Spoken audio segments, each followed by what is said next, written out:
Well, ladies and gentlemen, the results are in.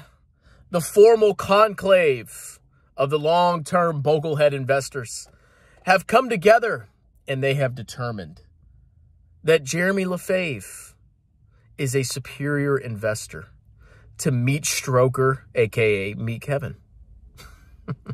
Welcome back to Strongman Personal Finance.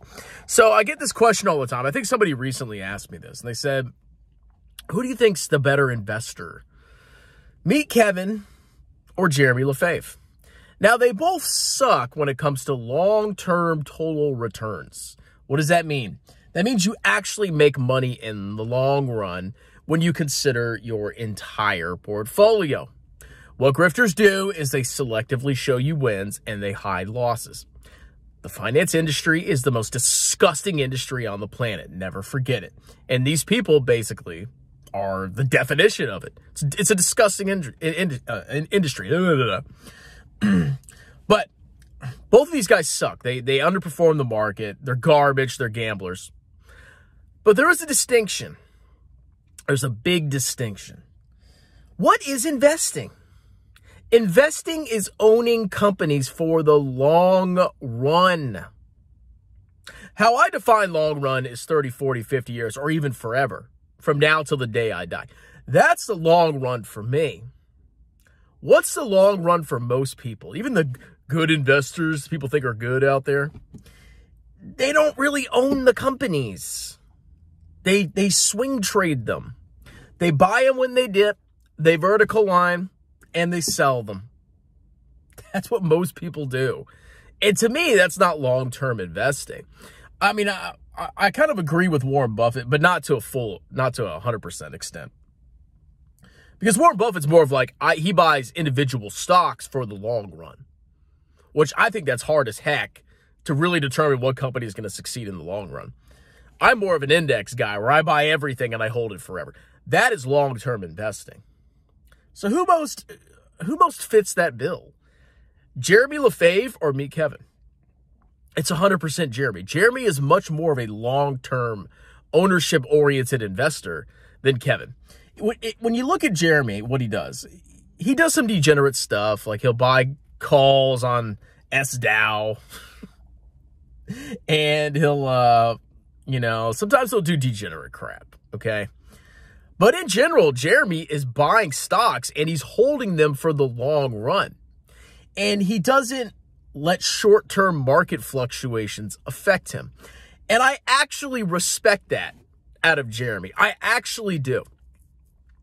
Because Jeremy, he buys garbage stocks. And a lot of them went bankrupt. He made horrible picks.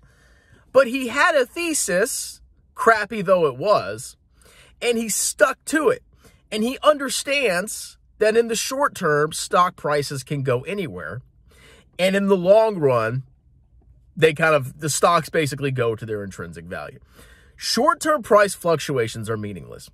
When you look across YouTube, 95% of people are just swing traders. I own businesses. You don't own the business. You're just there to get a vertical line and leave. They buy the stock when it dips, it vertical lines, they celebrate it like they're geniuses, and then they eventually sell it. That's not ownership to me. That's not true long-term investing. And Jeremy does that. I'll give him credit for that. He buys these companies and he holds. I mean, eventually if they go to zero, he gets liquidated. But at least he holds the companies. He's got balls and he's got conviction. Okay, and it's probably crazy me complimenting Jeremy. He's still a scumbag. But when you compare it to people like Meat Kevin, he's garbage. Now let's contrast him to Meat Kevin. So Jeremy, he buys garbage stocks, but at least he stays with it. Meat Kevin is an absolute swing trading, day trading, degenerate options gambling clown. Meat Kevin is not an investor. He is a speculator, okay? People that judge Meat Kevin based on his wins are clowns. And people that judge Meat Kevin based on his losses are also clowns. What matters is what his fundamental driving philosophy is. Is he a long-term oriented investor, which I believe is the actual way to invest? Or is he a short-term degenerate gambler? It's definitely the latter.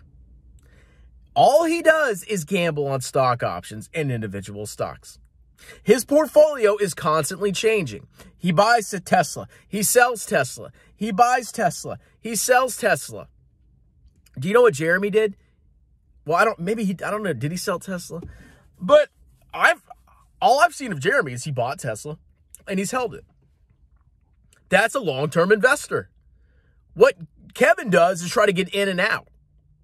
And if he buys in at vertical lines, he celebrates. And if he buys in dips, he sells it. Okay? So Jeremy is by far, at least philosophically, the superior investor to Meet Kevin. Meet Kevin is a clown. Okay? Now, obviously, the best investor on YouTube is me, by far. And y'all laugh. Y'all laugh. But we'll see who's rich in 30 years and who's the brokey. Okay? But on the spectrum of degeneracy, Meet Kevin is on the bottom. And Jeremy is right above Meet Kevin. But definitely above Meet Kevin. Okay? So the whole point of this video is, number one, entertainment, ha ha ha ha. But when you watch YouTubers, I want you to pay attention to what they celebrate, what they do. If they buy something and then it drops and they sell it instantly, they're swing traders. That's a swing trader and a gambler. Ignore them. They're clowns. If they buy something and it vertical lines and they start celebrating and then they sell it, they're a swing trading clown. That is not investing. Investing is holding companies for the long run. If you don't understand that, if you make fun of somebody because the stock drops temporarily, you don't understand what investing is all about. Because companies can drop massively and still be long-term good investments. 110%. And people can laugh at you in the short term, but that doesn't mean it's a bad investment, because you can get your redemption in a couple years. But then by then, the swing traders will be on to something else. Don't listen to swing traders. Don't listen to day traders. It's all about the long term. I personally think the index is the real smart way to be a long-term investor. But I guess if you like individual stocks, that's your thing. So the jury's out. The jury is closed on a decision. Jeremy is by far the better investor and the superior person on YouTube than Meet Smoker Kevin. Talk to you later.